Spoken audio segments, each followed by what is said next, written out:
Hello and welcome to Feel Good Friday News. All right, for our announcements, next weekend, not this weekend, but next weekend is a 4-day. I have to work, but there's no assignments over those 4 days. If you're new to Odyssey Wear, they only go by days we work. So if you want to catch up on stuff or get ahead with stuff, go ahead and use those days. Here we go. Here's a rundown of everything you should be doing next week for all of the classes. So starting with 8th grade math. Slope-intercept form, that's what we're going into, and a quiz on 211. A science, a review of mass versus weight. Then there's a test that next week after that. 8th history, we have a project over comparative essay, civil rights movement. Go ahead and look in Google Classroom. There's easier projects than the ones that they have in the program on Odyssey Wear. They're easier. And then you have a quiz over the civil rights movement, the 60s to 70s. We're actually finishing up the civil rights movement in the next 2 weeks. Then we'll start on modern Georgia. So 8th ELA. So you're finishing up Unit 1.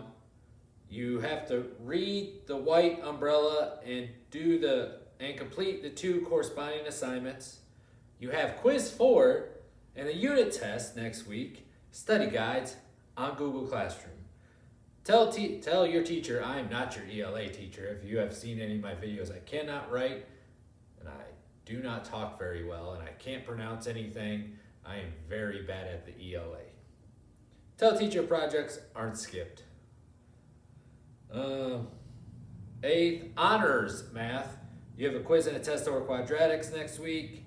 8th honors science. You have 2 lessons over ionic and covalent bonding.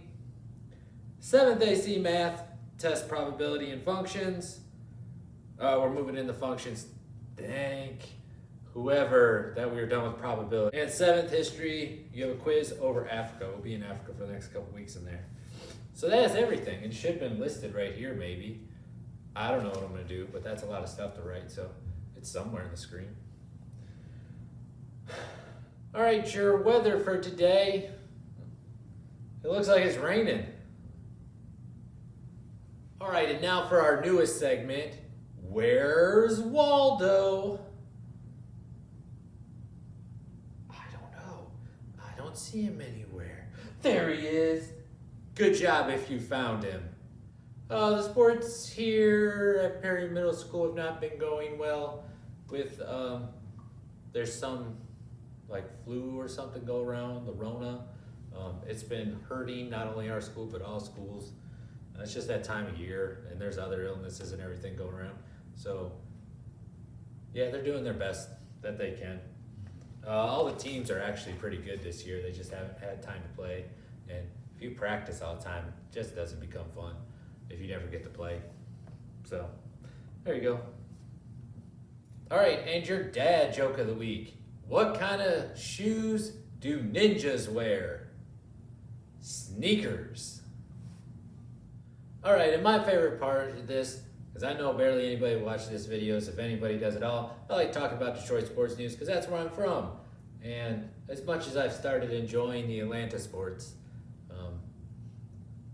Detroit is where I'm from, and I found out this week that we have the 3 worst contracts in all of sports.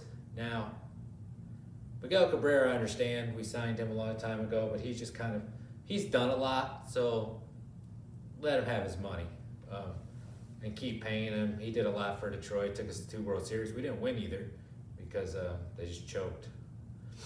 But he took us there, won the Triple Crown. He's going to be a first ballot Hall of Famer.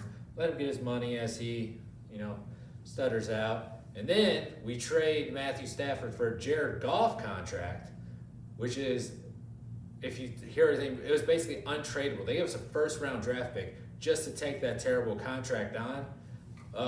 But they got a bunch of draft picks. I don't know. The Lions like to draft horribly, so if the Lions draft horribly, I think the Rams are actually going to win this trade. I think the Rams actually won. They got rid of that terrible contract that Detroit is just going to, especially with the salary cap going down, they're just going to be under that but they don't sign anybody else, and they have not a single other good player because Kenny Galladay is going to leave. They have DeAndre Swift, but hey, they never run him for some strange reason because that's the Detroit mentality. Hey, you have this great player, let's not play him. But good for Matthew Stafford. I'm happy he went to a team that actually will win some games and actually protect him. I mean, he broke his back 2 years ago, had a messed up neck this year, broken thumb, sprained ankle, cracked ribs, and was still playing. And then Teddy Bruschi comes out and says he's sorry. And I understand why Matt Stafford didn't want to go to that. He got destroyed in that Matt Patricia type system that is run in the Patriots. Why would you want to go back to that where you just basically lost years of your career because you couldn't be protected in a system that supposedly wins, but without Tom Brady can't win a thing. But that's my rant there. I don't know what the Falcons have done. They hired a new coach, and the Tigers are just garbage. Blake Griffin needs to retire. And that's my rant. All right, this has been Feel Good Friday News. I hope you have a good week, and